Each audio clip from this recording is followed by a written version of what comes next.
کہ بلند ترین polo ground Shandur اور ضلع اپر چترال کی سڑکوں کی تعمیر پر 40 سال بعد کام شروع ہوا، جس سے علاقے کے لوگوں میں خوشی کی لہر دوڑ گئی۔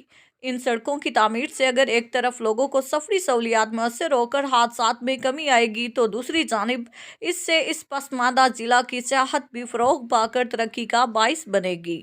مزید تفصیل کے لیے دیکھتے ہیں گل حماد فاروقی کی یہ رپورٹ۔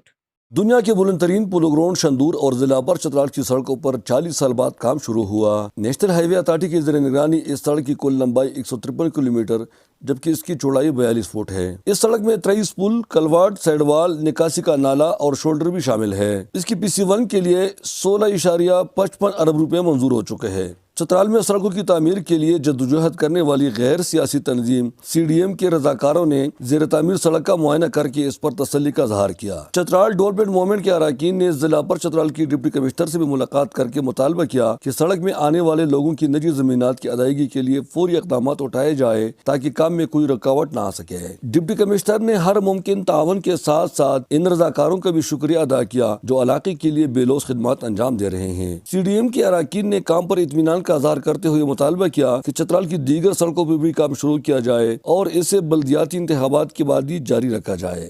اس طرح آپ الیکشن کے بعد بھی اس طرح کا یہ کام نہیں رکنا چاہیے اور یہ اپنے تکمیل تک پہنچنا چاہیے۔ تو میں یہ کہتا ہوں کہ ہمارے ارندو کے روڈ پہ FWO والوں نے بہت بڑا کام کیا، ہم ان کے مشکور ہیں۔ سڑک کو چوڑا کیا، سب کچھ کیا۔ عجیب بات یہ ہے کہ ارندو کے غریب لوگوں کو کمپنسیشن ابھی تک نہیں ملی۔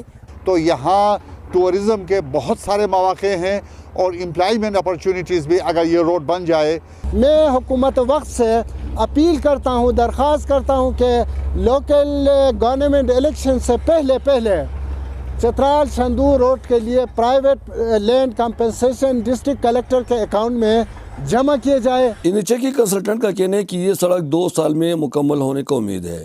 2 ایئرس کا اس کا جو ہے نا، اس میں ریٹیننگ والز بھی ہیں، اس میں جو ہے نا بریسٹ والز بھی ہیں، جو میں نے آپ کو بتایا کہ بریجز بھی ہیں، باکس کلورٹس بھی ہیں، پائپس کلورٹس بھی ہیں، اور جو اس کی وائنڈنگ ہے وہ بھی اسی میں شامل ہے۔ CDM کے اراکین نے چترالی عوام کی جانب سے وفاقی حکومت اور NHA کا بھی شکریہ ادا کیا جو عوام کی اس دیرینہ مطالبے پر عملی طور پر کام کر رہے ہیں، جس سے حادثات میں کمی بھی آئے گی اور سیاحت بھی فروغ پا کر علاقے کی ترقی کا باعث بنے گا۔ چترال کی سڑکوں پہ تقریباً 40 سال بعد کام کا آغاز ہو چکا ہے۔ اس سے اگر ایک طرف حادثات میں کمی آئے گی تو دوسری طرف اس علاقے کی سیاحت